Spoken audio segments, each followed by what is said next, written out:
Salve, rapaziada rubro-negra. Mais um podcast do Leão na área, dessa vez o 4º episódio. Me chamo Matheus Caldas, me sigam lá no Twitter, @MatheusCaldas94. Tô aqui do meu lado mais uma vez com a ilustríssima presença de Hugo Araújo, UHG. Fala, torcida rubro-negra, mais um podcast começando. Me sigam lá também no Twitter, o tal do HG. E vamos nessa. 2 empates aí, Vitória e CSA, Vitória e Motoclube, 2 empates de 1-1. Exato. A gente vai falar muito sobre esses jogos e atualizar o que de mais importante aconteceu com o Vitória. Meu Deus do céu, foi importante essa temporada, né? Mas vamos aqui dissecar isso e só explicando para vocês novamente, né? Para quem tá acompanhando, para quem tá chegando agora, temos aqui 3 blocos. O primeiro tempo, dessa vez a gente vai fazer um apanhado do noticiário do Vitória essa semana, muitas notícias importantes, impactantes. No intervalo, que é o segundo bloco, a gente vai trazer uma curiosidade para vocês, que eu não dou spoiler sobre isso, porque vocês têm que ouvir essa porra. E no segundo tempo a gente vai fazer uma análise dos 2 empates do Vitória, não é isso, Gaji? Exatamente. O podcast hoje tá bem interessante. Vamos lá. E vamos nessa. Então vamos lá, apito pro primeiro tempo, né? Apito!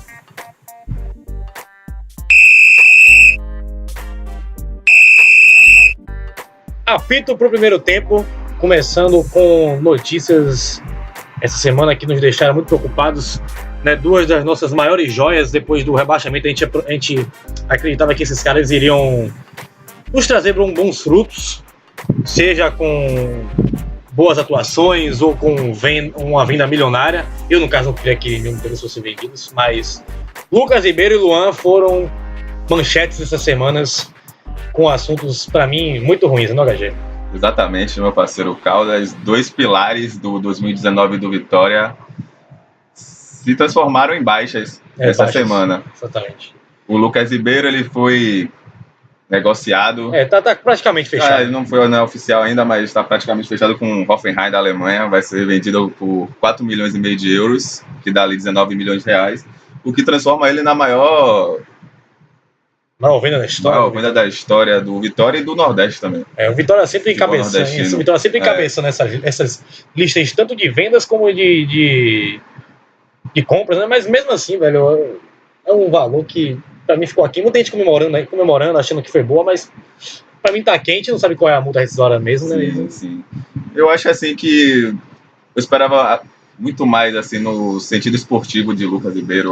Foram só eu acho que a entrega que ele poderia dar pro Vitória, esportivamente falando, seria muito grande, mas aconteceu. O Vitória, a gente sabe da situação financeira do clube, precisava vendeu aí por 19 milhões de reais, ficou ainda com 20% do atleta. Isso é importante, né? Porque pelo menos não foi tudo, não vai ter uma revenda futura. Ele é um cara de potencial, lembrando que ele acabou de completar 20 anos nesse final de semana, tá lá com a seleção brasileira sub-20, reserva, não entendo como esse cara é reserva.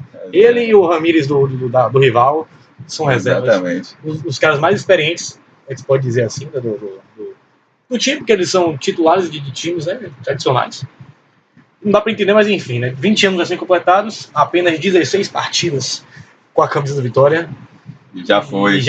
Tá partindo. Tá partindo.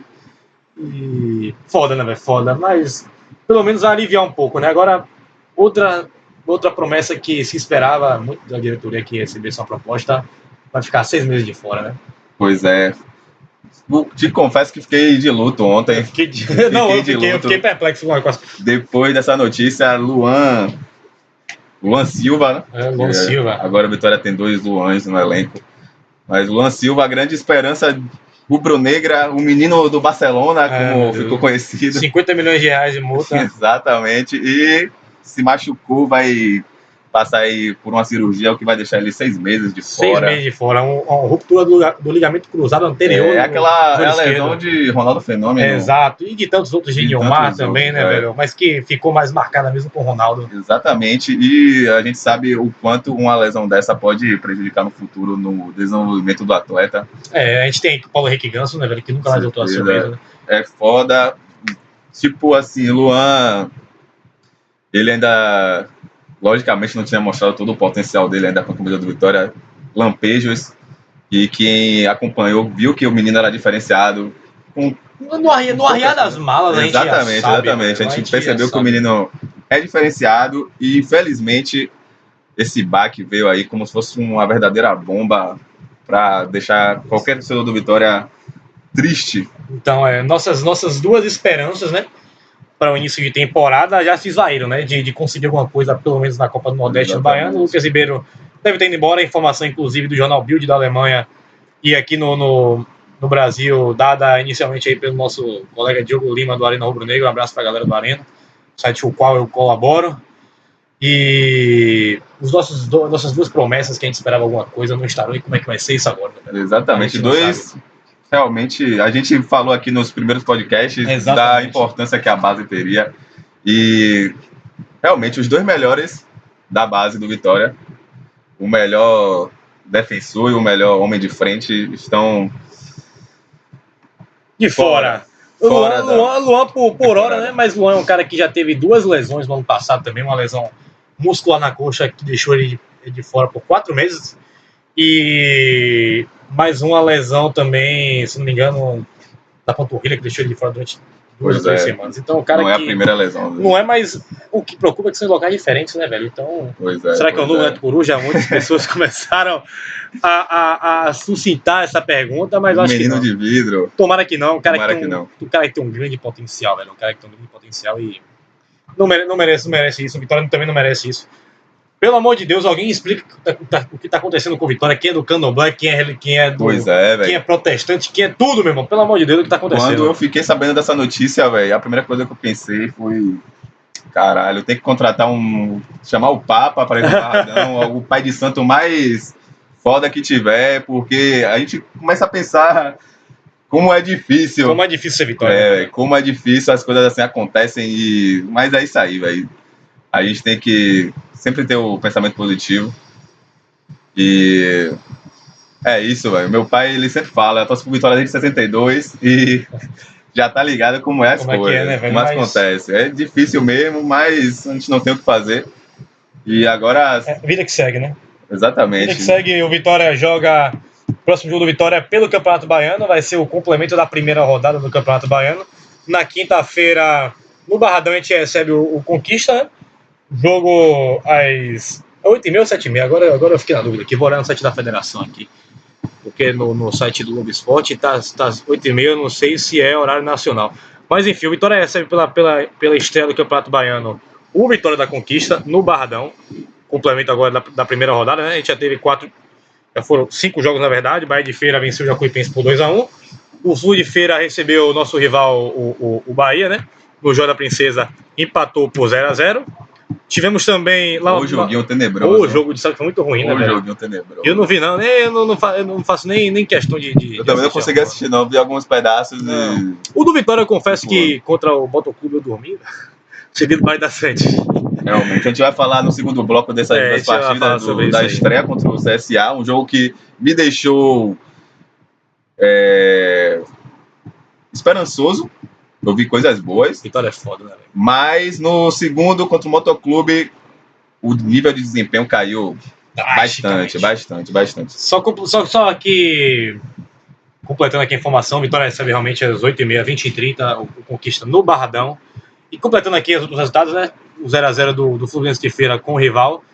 Também tivemos 2-2 Juazeirense e Atlético de Alagoinhas no Adalto Moraes. E 1-0 Jequié lá no Valdomirão sobre o Jacobina. Esse é o grande Campeonato Baiano. Grande Campeonato Baiano, que a gente vai agora ver nosso time de verdade, né, HG? Pois é. Ontem o Marcelo Chamusca treinou o Vitória no treino da segunda-feira com o Ronaldo no gol, Jefferson na lateral direita, Thales, Ed Carlos e Marcelo Benítez, Wesley Dias, Leandro Vilela, Iago, Rui e Andrigo e Léo Ceará na frente. É um time aí que deve pegar o Conquista do Barradão. Como você acha desse time, velho? Eu acho que é um time que deveria ser reforçado com muitas caras do Sub-23. Eu gostei muito do Luan Ferreira, dessas duas partidas. Gostei muito. Ele tá jogando uma função que não é a dele, especificamente falando. Ele é um cara mais atacante, mas ele tá fazendo... No segundo bloco a gente vai falar mais sobre isso. Mas ele tá fazendo assim, uma função assim, mais de recuado, que nem o Gemerson também. Sim. Eles jogam Gemerson e e o Luan Ferreira estão jogando à frente do Herbert, com Nixon e Luan Silva nas pontas. Não é a posição do Luan Ferreira, mas ele tá se saindo bem, gostei muito. Ele tá com uma chegada arisco, rápido, chega bem no ataque, sabe tocar a bola. E desse time aí, velho, desse time profissional, né? O time A, a gente pode chamar assim.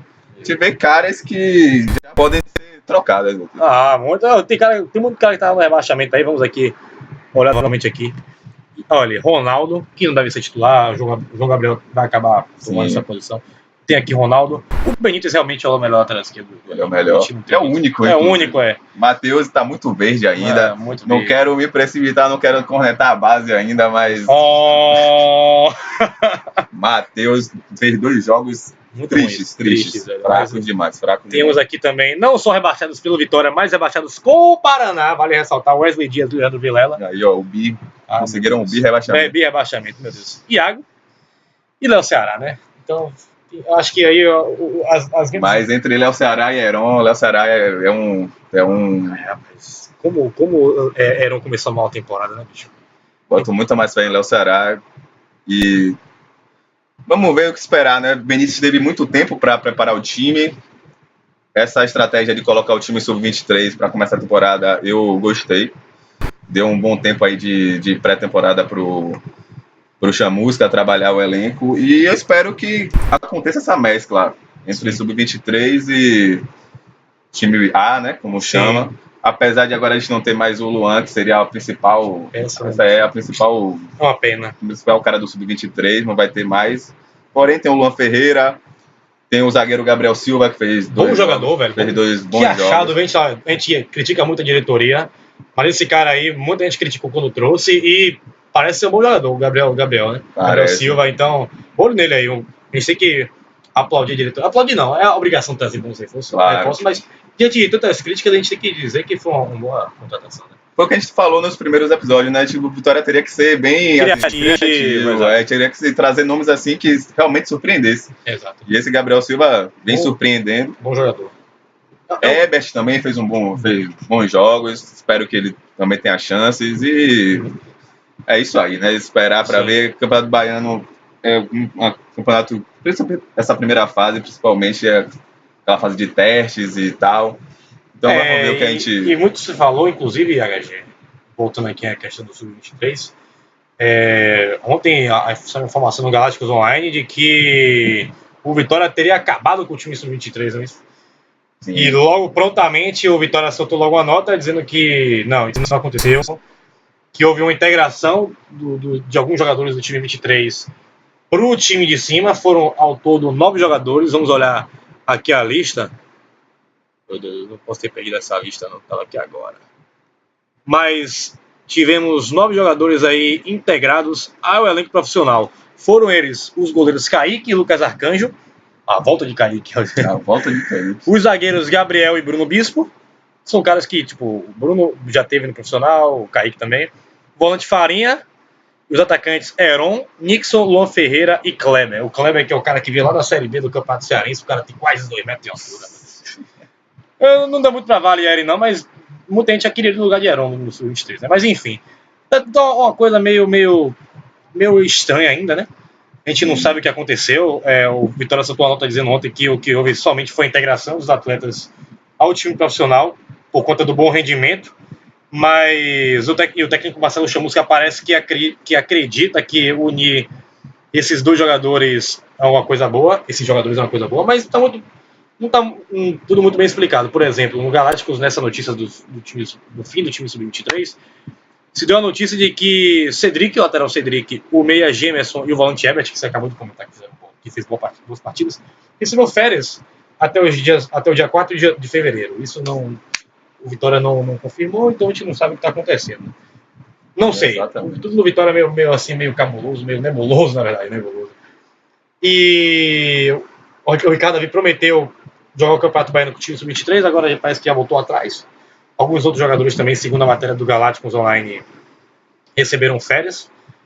Então, como é que vai ser isso? A gente não sabe, né? Se ele vai voltar atrás. Promessas de Ricardo Davi não dá pra levar a sério. Não dá pra levar a sério, mas. Não dá pra confiar. E segundo a nota, né, parece que Marcelo Chamusca disse que era um bom momento de unir esses nomes. Não é planejamento, né? Mas vamos ver o que vai acontecer realmente. A gente não tá entendendo muito.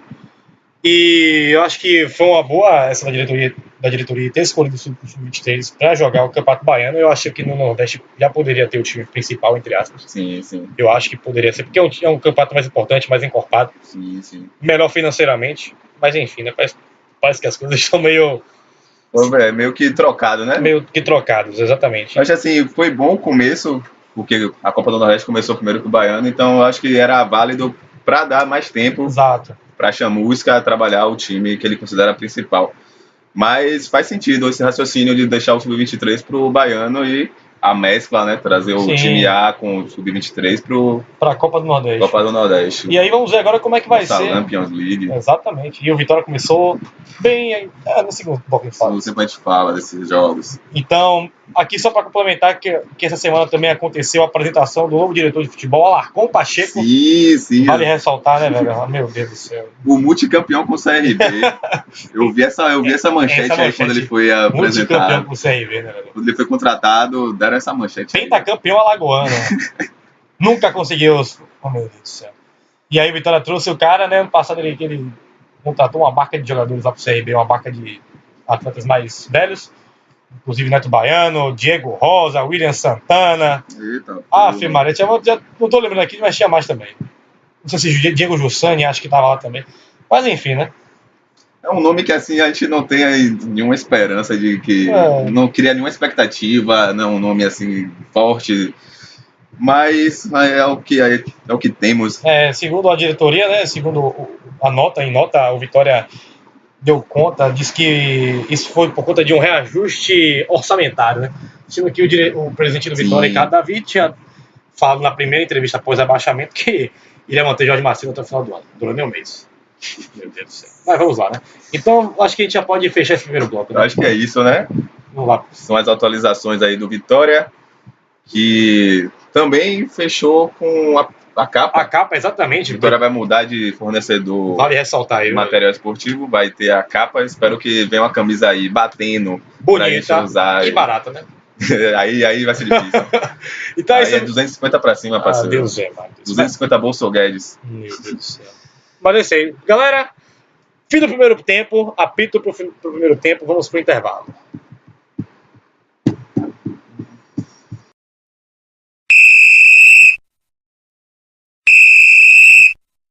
Apito pro intervalo, vamos aqui trazer mais uma curiosidade aqui do Vitória. Aquele lado nostálgico do podcast. Aquele lado nostálgico do podcast. Vai ter algum dia que não vai ter o que falar, mas por enquanto tem. Então vamos falar sobre uma polêmica que eu acho que o Vitória não dá muita bola, e muito menos a CBF. O Vitória, afinal, é pentacampeão da Copa do Nordeste ou tetracampeão da Copa do Nordeste. E eu trouxe essa polêmica porque o que acontece? O nosso rival é tricampeão da Copa do Nordeste. Hoje, indiscutivelmente, é o grande favorito a vencer a competição. Claro. Se ele vence esse ano, vai chegar ao quarto. E aí? Nós somos os maiores campeões do Nordeste ainda. É que nem aquela história do Hexa do Flamengo. Do Flamengo, do título de 87, né? Exatamente. Do título de 87 e do título de 59 do rival. Mas a gente tem que, infelizmente, dizer que o Vitória não é campeão de 76, que seria o primeiro título. Ou, ao menos, campeão oficialmente, de acordo com a CBF, Confederação Brasileira de Futebol. E eu digo por quê. Explica essa história pra gente. Para o Vitória ser campeão, para qualquer time ter um título oficializado, tem que haver a chancela da CBF, por meio de um decreto, esqueci o nome da palavra, mas o decreto da presidência da CBF. E o que acontece? A Liga do Nordeste considera o Vitória campeão do Nordeste de 1976, quando o Vitória foi campeão ao vencer o América de Natal na final, jogo único, lá em Natal. O Vitória, inclusive, foi duas vezes campeão lá em Natal, né? Contra o ABC e contra o América. O Vitória gosta de vencer lá em Natal. O Vitória também perdeu uma final da Copa do Nordeste para o América de Natal. O Vitória é um time de louco, né? Não dá para entender o Vitória. Esse jogo aí contra o ABC, me recordo que o irmão de Leandro Domingos, Cleiton Domingos esculhambou, né, velho? Comeu bola. Mas voltando aqui, né? O Vitória deu 3-0 no América de Natal, lá dentro da casa deles, no Castelão. do antigo Castelão, né? Era uma época que a Copa do Nordeste estava meio que deixada de lado, né? Não, isso aí, estava começando, na verdade, Sim, ainda. sim. O nome era Torneio José Américo de Almeida Filho. Mas é taça. Mas é taça, a Vitória deu 3-0 na América com 2 gols de Júlio, Zé Júlio e um de Geraldão. Meu pai muito fala desse cara. E essa foi a segunda edição da Copa do Nordeste. A primeira foi em 75, o CRB campeão. E então o Vitória se considera campeão do Nordeste. O Vitória se considera pentacampeão. A Liga do Nordeste, que é a organizadora da competição, considera o Vitória pentacampeão do Nordeste. Considera esse título de 76 e o título de 75 do CRB. E vale ressaltar também que até o ano passado o Alex Portela era o presidente da Liga do Nordeste, né? Mas a CBF está enrolando. Essa é a grande realidade. O que acontece? Para a gente ter toda essa polêmica. No guia do Campeonato Brasileiro de 2012, a CBF colocou dentro dos títulos do Vitória o Vitória como campeão da Copa do Nordeste de 76, como pentacampeão, na verdade, né? 76, 97, 99, 2003 e 2010. Só que o que dá a chancela, ou o que dá a oficialização do título, não é estar no guia oficial ou não. Isso é algum erro deles lá. Na verdade, eles estão um pouco se fudendo pro Nordeste, essa é a grande verdade, né? Eles colocaram isso porque deve ter visto no Wikipédia, não sei.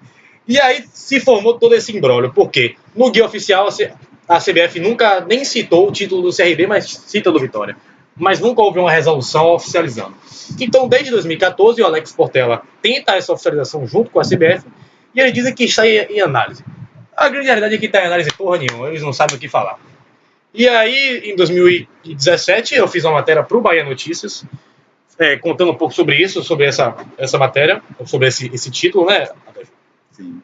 E entrei em contato com a CBF, por meio da assessoria, consegui uma declaração do Manuel Flores, que é o diretor de competições da CBF, do Agenor Gordilho, que era o presidente em exercício, substituindo Ivan de Almeida na Vitória.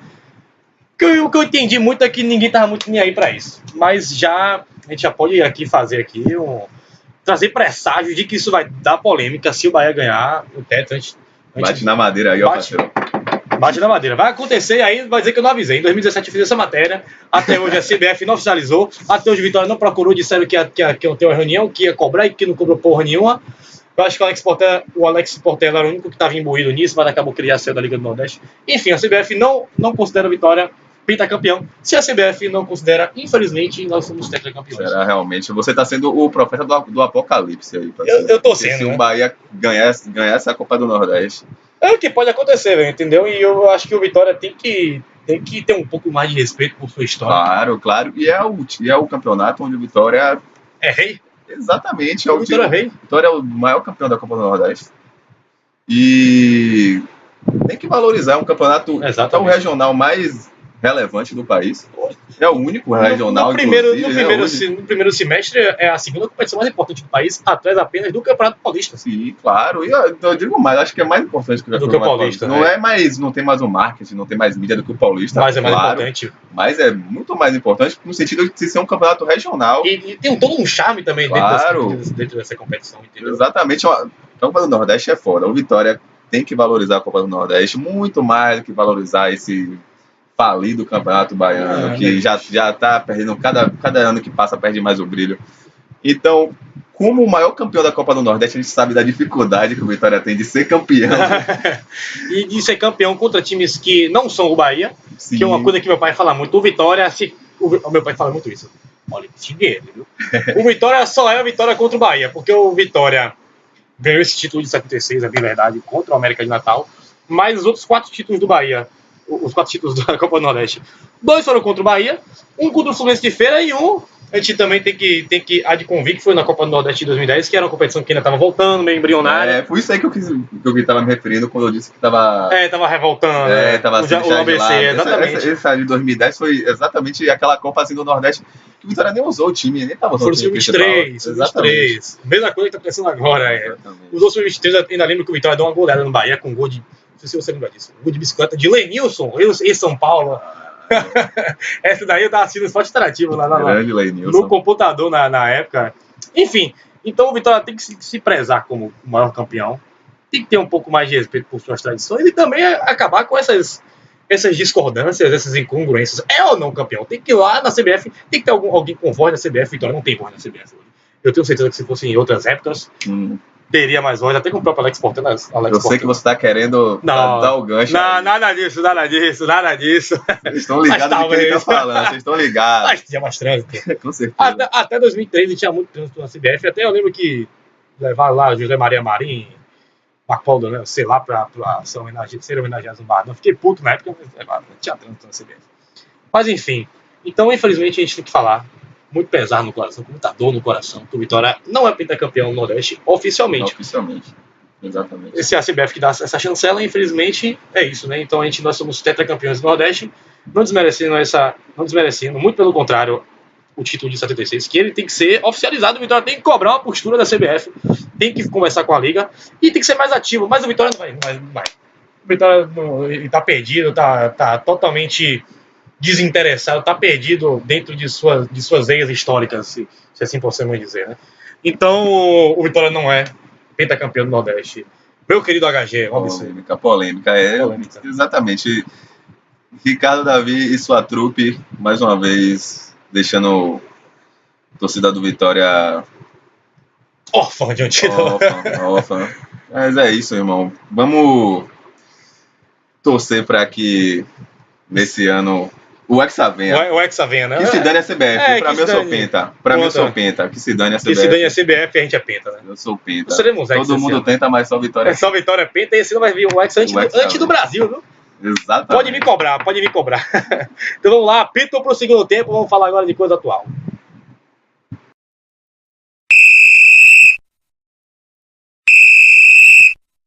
Apito pro segundo tempo, vamos aqui agora fazer uma análise, eu e meu parceiro HG, sobre os confrontos do Vitória pela Copa do Nordeste.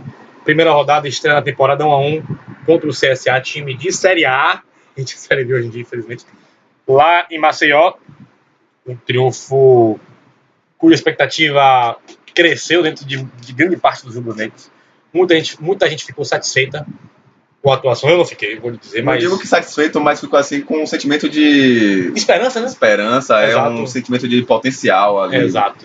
E já na segunda partida, isso veio quase por água abaixo, com um empate também com o Motoclube dentro do Barradão. Motoclube, porra. Inclusive a HG foi pro jogo, eu faço a minha culpa aqui, que eu não fui. Safado, vagabundo. Não fui, desse jogo eu não fui. Aqui em casa eu acabei dormindo no segundo tempo, ó. Não aguentei, o jogo tava horrível. Então vamos aqui começar. Eu te entendo, parceiro, eu te entendo. Então, o Vitória e CSA, aquela estreia lá em Alagoas, contra um time que, assim, time mais difícil que o Motoclube. Claro, time bem mais preparado, por mais que o CSA tenha mudado quase o elenco inteiro e esteja começando um novo projeto, um novo trabalho. O Vitória se impôs em boa parte do jogo, foi melhor do que o CSA em boa parte do jogo. Teve um bom volume de ações ofensivas, um bom toque de bola. Você via que o time estava bem, taticamente falando, estruturado, né? Tinha uma ideia de jogo, sabia trabalhar a bola, soube trabalhar a bola e pecou nas finalizações. O nosso querido Heron perdeu chances. Ai, como é bom o nosso matador Heron. Largaram essa pra mim, ó. A gente viu ele perder chances. E o saldo eu achei bastante positivo contra o CSA. Agora, fui pro Barradão, renovei meu Somar Vitória nesse mesmo dia. Mesmo dia? Exatamente. Eu fiz essa merda de rebaixamento. Mas é isso mesmo, a gente é torcedor, a gente se fode. Né? E fiquei bastante desiludido. A gente entende que, como é um time sub-23, é um time com bastante jovens, é um time que vai oscilar. Mas no Barradão, contra um time pior do que o CSA, a esperança era de ver uma vitória que construísse uma vitória tranquila e que, pelo menos, que não conseguisse o resultado, mas que jogasse futebol, que tivesse um desempenho. O que preocupa é o desempenho, a performance. Né? Exato. E o Vitória não teve essa performance esperada, sobretudo após aquele empate com o CSA. Né? A gente fala assim, empate com o CSA, nossa, maravilhoso. Pra mim foi ruim, porque foi o CSA. Com todo respeito ao CSA, não tem história. Eu não fiquei feliz pelo resultado, pelo empate, mas pelo desempenho. A gente estava muito desconfiado, a gente veio desconfiado. Exatamente. E a gente tava vindo de... Mano, a gente tá 3 meses sem ganhar o jogo. Exatamente, a nossa estatística que a gente trouxe aqui agora. 3 meses sem ganhar um jogo, porra. A última vitória foi lá contra a Chapecoense Fora em de casa. outubro. Foi aquele jogo fora de casa que Eric jogou bem. Eric jogou bem, pra você ver. Tudo aconteceu nesse dia. Eric jogou bem e Lucas Fernandes fez gol. Exatamente. Rapaz, o que foi isso, meu Deus do céu. Então a gente vem com aquela expectativa baixa, né? Aí vem um jogo contra o CSA, um time de Série A, um time com um time da base, um time que a gente com garotos que a gente revelados pelo Vitória, e coisas boas foram vistas. Exatamente. Pena que contra o Motoclube o desempenho não foi o mesmo. A torcida do Vitória é foda, né? Empata o jogo contra o CSA, brinquedo assassino voltou, 93 tá de volta. Ai, meu Deus do céu, Luan e Alex. Eu também sou assim, posso falar. Sou eu aí. Luan e Alex Alves, meu Deus do céu. Kaique Edida. Aí no segundo jogo, o que aconteceu, velho? Diga aí. Péssima partida do Vitória. No segundo tempo, assim, foi foi lamentável. Foi lamentável que a forma que o Vitória foi passivo no jogo e não criou nada. Não conseguiu chegar. E no primeiro jogo, assim, o time foi o mesmo time. Bussi repetiu o time, foram os mesmos 11 jogadores. Deixa eu até pegar a escalação aqui pra galera que não tá acompanhando, como você tá comentando aí. No gol, Kaique, né? Na lateral, Cedric. Na zaga, Bruno Bispo e Gabriel Silva. O volante, Ebert. E no meio, Luan Silva, Gemerson e Nixon. Eita, errei alguma coisa aqui, não foi? Ebert, no meio Luan Ferreira, Gemerson. E na frente, Nixon, Luan Silva e Heron, o matador. Isso é até interessante a gente falar desse esquema que o Vitória está utilizando. Ele está jogando num 4-1-4-1, com o Ebert ali de primeiro volante e Gemerson e o Luan Ferreira à frente do Ebert. Gemerson e Luan Ferreira não são esses jogadores assim que muita gente chama de interiores, são aqueles volantes que vão e voltam. Gemerson não é esse tipo de jogador. Muito menos Luan Ferreira. E muito menos Luan Ferreira. Por incrível que pareça, Luan Ferreira está jogando bem nessa posição, fez 2 jogos dignos, e o Gemerson não está conseguindo render. Não tá. E eu acho que não tem nem a ver só com a posição que ele está jogando, tem a ver mesmo com a questão técnica de Gemerson. Ele é o cara que me parece que tem tudo para estourar, mas não consegue estourar, entendeu? É um cara que você vê que tem uma qualidade técnica. Isso desde um retrasado que ele já estreou um time profissional. E não tá conseguindo, entendeu? Eu acho que é um cara que deve receber chance ainda. Acho que ele merece chance. Claro. Você é um cara da base, um cara que é identificado com o clube, mas ele não tá conseguindo desempenhar. Se a informação do Galácticos Online estiver correta que ele entrou de férias, já é um fator preocupante. Preocupante demais. Não pode desistir do cara. Não pode, porque a gente falou muito nos nossos primeiros podcasts aqui sobre o Gemerson Nixon, que pra mim também não tá jogando nada, apesar dos 2 gols. Ele cara bate o pênalti que nem Neymar.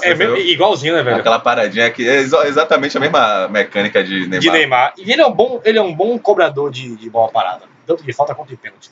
Mas na dinâmica do jogo, na participação do jogo, na intensidade do jogo, ele não tá aparecendo. Pior ainda nesse jogo contra o Motoclube, eu ainda brinquei com meu pai aqui assistindo o jogo em casa. Antes de dormir. Antes de olhar assim, porra, não dá. Cheguei do Barra da Santinha fudido, mas enfim. Ir pro show foi melhor do que pro Barradão, incrivelmente. Mas aí eu falei, cadê Nixon? Não tá tocando na bola. Porque a gente falou assim, porra, Gemerson não tá jogando bem hoje. Porra, Cedric tá um pouco abaixo. Mas o Nixon não apareceu. O Heron já perdeu um gol feito. E o Nixon, velho? Um cara que ele foi eleito no ano passado, pra quem não lembra, a revelação do Campeonato Baiano. E aí? O que tá acontecendo? Mostrando muito pouco. Agora eu acho que quem tá mostrando menos do que o Nixon é Gemerson, como a gente já falou. Gemerson é muito fraco. Uma pena.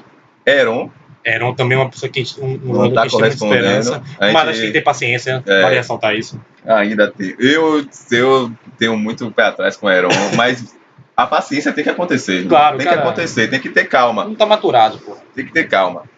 E eu acho que o pior de todos foi Matheus, lateral. Matheus Sané. Matheus Rodrigues. Esse jogo contra o Motoclube foi lamentável. Realmente a gente percebia que quando ele pegava na bola, Tava meio desconfiado, né, velho? porra, a gente já sentia que a jogada ia acabar, tá ligado? E muito se falam do Arroyo, que é o lateral esquerdo reserva, que é o gringo. Uhum. Não, ele não foi ainda utilizado, não foi testado, né? Mas acho que poderia ser. Confesso que eu não vi nenhum jogo dele ainda. Também Mas não. realmente você tem razão, o Matheus Rodrigues está abaixo. Ele que também já jogou no profissional, na Série A, inclusive. Fez uma boa partida quando foi requisitado, mas está um pouco abaixo. A questão da paciência vai ter que acontecer, né? O critério da paciência, não adianta a gente achar que tem que ter paciência. O próprio Luan Silva fez um jogo muito abaixo contra o Motoclube e a gente vai ter que ter paciência com o Luan, porque a gente sabe do potencial. A gente vê no arriar das malas como certeza. Gira, né? Então vamos ter um pouco de calma. Eu acho que vaiar e porra, não precisa fazer isso. Não precisa. Mas a gente também tem que ter o senso crítico de analisar que jogadores da base também viram jogadores ruins. Exatamente. Não quer dizer que é da base que ele vai ser um jogador bom.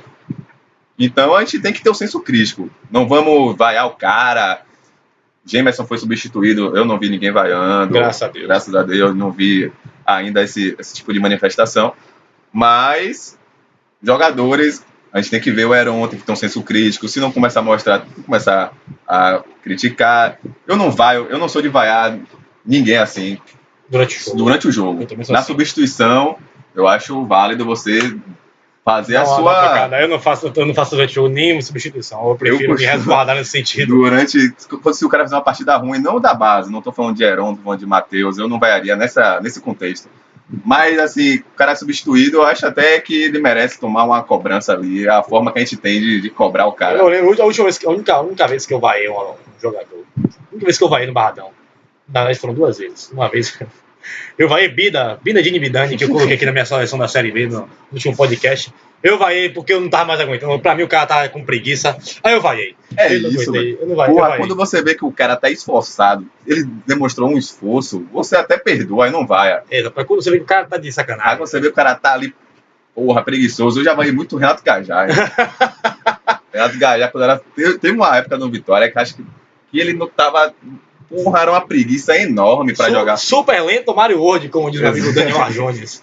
O cara era muito lento, velho. Exato, e aí você não aguenta, velho. Você não aguenta, você bota pra fora. E tem uma vez também, velho, que eu nunca vou esquecer. Mas não vai em jogadores da base. Ainda não. Vamos ter paciência. Olha, nossas vaias devem ser direcionadas para quem tá do lado de fora das 4 linhas. Essa é a principal. E quando eu falo do lado de fora, não é o técnico, não, é o pessoal da diretoria mesmo. Viu? Porque é por conta deles que a gente está na segunda divisão, por conta deles que a gente está passando por altas vergonhas, velho, salários atrasados, direito de imagem atrasado. Pô, o jogador aí, o Rodrigo Andrade, que botou o Léo Gomes, botou Vitória na Justiça, a gente esqueceu de Vitória na Justiça. E acabou voltando atrás, mas porra, cara. Eu nunca vi isso no Vitória na minha vida, pô. O Vitória sempre foi um exemplo de organização, de estrutura. O que tá acontecendo com o Vitória? E esse é o principal fator da gente estar vivendo essa fase do rival. Exato. É a questão da direção, é o mandato. Exato. A gente vê que o rival hoje tem um mandato muito mais sólido, muito mais competente. Os caras têm organização. Os caras tiveram e passaram na frente do Vitória. A gente aqui cresceu numa época que o Vitória tinha uma gestão muito mais profissional do que a do rival. Do rival. Nada de falar. Mas hoje a coisa mudou. E vamos ter esperança, né, de dias melhores. Vamos ver. Então vamos recapitular aqui, vamos falar com a próxima partida do Vitória. Pelo Campeonato Baiano, novamente aqui, para quem não ouviu tudo ou que não estava prestando atenção, nesta quinta-feira, às 8h30 da noite, no Barradão, Vitória da Conquista. Acho que eu estarei lá, hein? Se alguém me ver aí, paga uma cerveja. Paga uma cerveja aí, velho. Uma escola. Lá dentro é caro, né? Uma escola não, uma... É Brahma lá dentro, né? Lá dentro é Brahma. É Brahma. 5 conto uma Brahma. É bem, velho. Tá mais caro que no bairro do Santinha, velho. Mas fora tava rolando. Eu peguei 4 Itaipavas por 10. É mesmo? Bom. Aí, ó, o merchan da Itaipava aqui, viu? Atenção, isso é uma notícia importante. E na Copa do Nordeste, o Vitória, junto com o Motoclube, são os únicos times que já jogaram 2 partidas. O Vitória tá na 3ª colocação, mas vai cair, obviamente, porque foram 2 empates. Apenas 33% de aproveitamento. Mas na próxima partida já é o Bavi, né? Daqui a 11 dias já. Então, Vitória e Bahia. Vitória e rival. O rival lá na Fonte Nova. Dia 3 de fevereiro. Já tem Bavi, né? sem Luan e sem Lucas Ribeiro. Mas não vamos falar sobre isso agora, vamos falar depois em outra oportunidade. Vamos aí torcer, né, pro Gabriel Silva continuar tendo boas atuações. Vamos ver se o Léo Ceará volta que nem no último Bavi fazendo 2 gols. Né? Pois é. Vamos ser otimistas. E esperar que essa mescla de sub-23 e profissional aconteça da melhor forma. Eu ainda tenho muita esperança no trabalho de Chamusca. Vamos ver. Acho que ele é um treinador que pode criar um esquema de jogo digno e organizado. Vamos ver e pegar o rival e meter lá dentro mesmo. Brocar lá dentro. Baixar um pouco da autoestima deles, né? Os caras estão muito... É assim que o Vitória gosta de ganhar, como ninguém acredita, né? Um negócio que ultimamente nem assim tá ganhando. Mas vamos lá. 3 meses sem ganhar. Meu Deus do céu. Vai ver contra o Vitória da Conquista. Bora ver, né? Antizica. Rapaziada, então é isso aí. É o final de mais um podcast do Leão. Nos sigam nas redes sociais. No Instagram, @nego_ofilme. E nos sigam também no YouTube. Nosso canal no YouTube. Assista o documentário Nego, o nome da história, por favor. Não vou cansar nunca de falar isso. Nosso podcast está no SoundCloud. Exatamente, SoundCloud. Está no SoundCloud. Vamos deixar aqui o link para vocês embaixo no YouTube, para quem estiver ouvindo no YouTube. Para quem estiver ouvindo no SoundCloud, ótimo. E é isso aí. E vamos criar também o Twitter do podcast. Vamos criar. Para não só divulgar os episódios, mas também jogar umas opiniões lá. Exato. É uma promessa que a gente faz aqui, viu? Criar esse Twitter aí. E em breve no Spotify também, né, Hugo? Exatamente. É uma promessa que a gente faz aqui, um compromisso com vocês. Vai chegar na melhor hora. Apertado e quente. Então valeu, meu parceiro HG. Um prazer estar aqui com você. Valeu, rapaziada. Até a próxima. Tamo junto. Bora Vitória. Fomos.